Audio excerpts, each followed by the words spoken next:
Hello, student teachers. I want to take a quick few minutes to talk about your lab experience reflection. Now, it's not due anytime soon, but it is quite large of an assignment.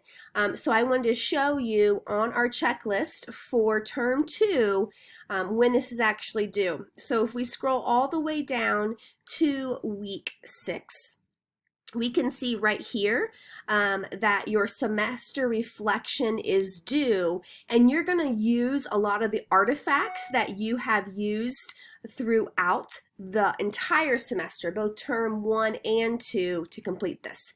So let's look at this a little bit more, and I'm going to make this a little bit bigger for my eyes. There we go. So the very first thing you're going to do is you're going to answer 3 questions right here in narrative form.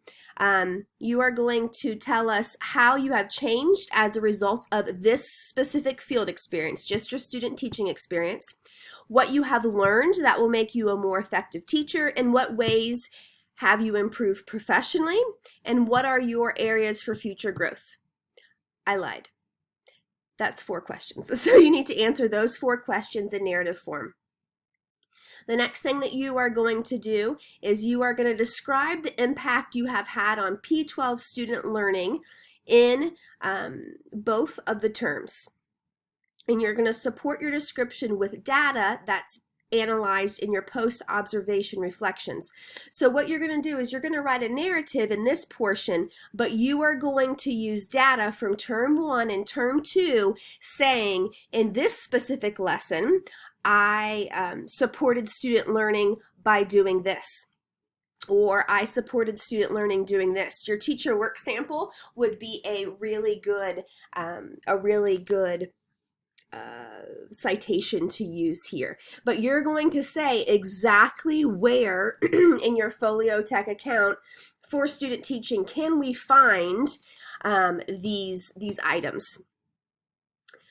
Working with different groups of students, you're going to describe your experience working with the following categories of P12 students during the semester in which you were enrolled. So you are going to tell us about how you worked with student populations from 2 or more races and or ethnicities.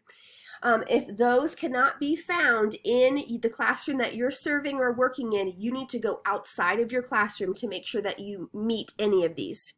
How have you worked with English language learners, various socioeconomic levels, and students with disabilities and or gifted? So again, if you can't find these in your placement or in your option 6 classroom, you need to spend some time in other people's classrooms, maybe during your planning period, maybe before or after school, making sure that you're hitting all of those.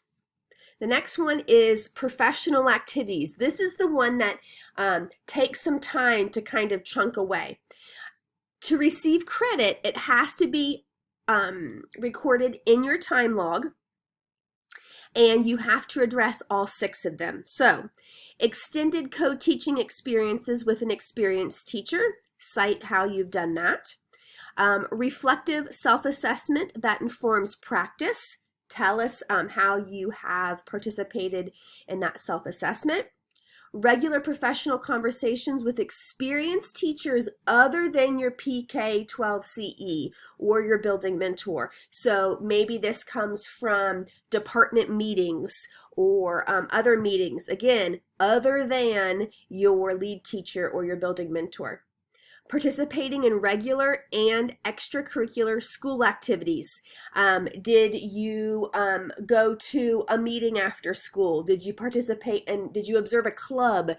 Did you go to a basketball game? How have you participated in those extracurricular school activities? So activities that are not happening during the day, during before school or after school. Participating in professional decision making. A lot of these will be meetings that you have attended, joined, or observed. Those type of meetings that decisions are being made in. If you have a question about this, your building mentor or your PK-12CE would probably be able to give you building specific meetings that you could attend for those. And then peer review with other teacher candidates. That is something else that you could think about. Could you send someone else in your cohort your a lesson plan and get their feedback on? Can you and a friend swap lesson plans and you can both get it done in one time? Okay, so I think there's 6 of those. You have to fulfill all 6 between term 1 and term 2. Next is our Kentucky Teacher Performance Standards. Excuse me.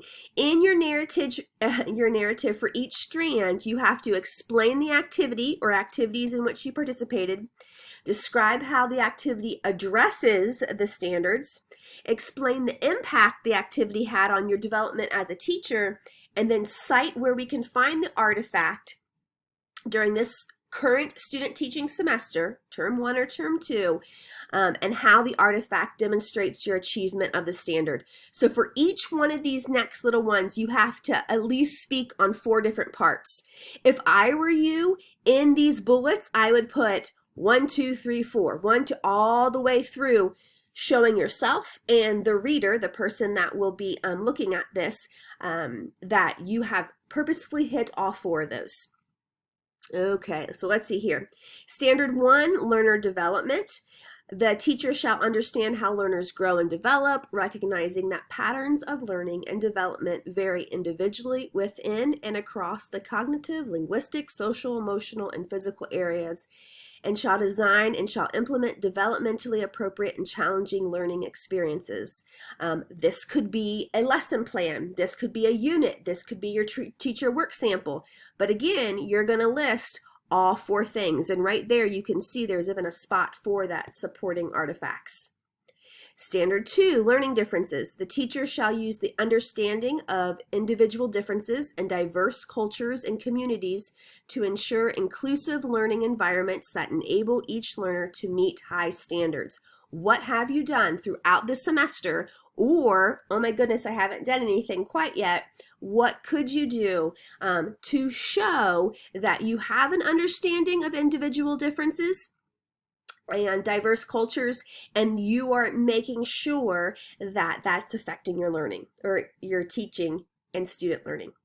Standard 3, learning environments. The teacher shall work with others to create environments that support individual and collaborative learning, encourage positive social interaction, active engagement in learning, and self-motivation. This could even be a meeting. This could be when you talked about in a post-conference with your UCE, how you can better handle classroom management. This could be a professional development day that you sat through, or professional development you found online. Again, 1, 2, 3, 4, all the things that you need to list for each one of these. Standard 4, you understand the central concept, tools of inquiry, and structures of the discipline he or she teaches, create learning experiences that make these aspects of the discipline accessible and meaningful for learners to assure mastery of the content. Did you create something? Did you research a new product, textbook? Were you on any committees at school? All of these things could go in there.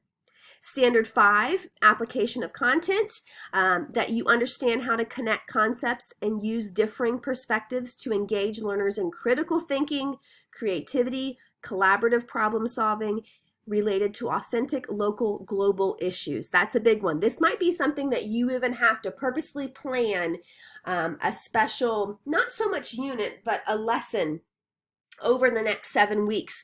Think about critical thinking, creativity, and this idea of collaborative problem solving related to authentic, local, and global issues. Okay, so think about that. If you have any questions about it, reach out to me or your UCE. Standard 6 is assessment. The teacher shall understand and use multiple methods of assessment to engage learners in their growth, monitor learner progress, and guide the educators and learners' decision making. If I were you, I would show all the different ways that you have used assessment and then link all of those lesson plans. I just didn't do this one form of assessment. I use all these different forms of assessments, and that's showing that I can use multiple methods. Standard 7, planning for instruction. The teacher shall plan instruction that supports every student in meeting rigorous learning goals by drawing upon knowledge of content areas, curriculum, cross-disciplinary skills, and pedagogy, as well as knowledge of learners and the community context. This could be an IEP meeting. This could be a meeting with parents. This could be any way that you are learning more about your students and where they're coming from to help build their content area, help better structure your curriculum. This can be seen several different ways. If you are a social studies teacher and you're meeting with the English teachers, that can fall into that as well. Again, list all 4 of those tabs that they want you to write on. Standard 8, instructional strategies. The teacher shall understand and uses a variety of instructional strategies to encourage learners to develop deep understanding of content areas and their connections, and to build skills to apply knowledge in meaningful ways. Again, I would take several different lesson plans and say, these are all the different instructional strategies I used in observed lessons. Here are where you can find each instructional strategy tied to each lesson. Standard 9, professional learning and ethical practice. The teacher shall engage in ongoing professional learning, shall use evidence to continually evaluate his or her practice. This is self-reflection piece. This is what you do when you meet with your UCEs in your post-conference. Particularly the effects of his or her choices and actions on others, such as learners, families, other professionals in the community, and shall adapt practice to meet the needs of each learner. Okay, anytime that you've gone to a professional development, this will count, and a UCE post-reflection that these type of things were talked about, you could use as well. And finally, Standard 10, leadership and collaboration. You need to seek appropriate leadership roles and opportunities to take responsibility for student learning, collaborate with learners, families, colleagues, other professionals, and community members to ensure learner growth and advance the profession. So what times did you maybe do student teacher conferences? What time, when did you specifically meet with learners in writing conferences or some type of learning conferences? When did you meet with colleagues or other peers in the school to discuss learner growth? Again, hit all of those 4 key things. So if I were you, I would go ahead and print this out and then see what things you still need to get work done on over the next 7 weeks, and what things you need to plan for, because the last thing you want is for week 6 to get here and then all of this is due. So make sure that you are thinking about it now. Make sure that you are planning properly. And of course, if you have any questions, please reach out.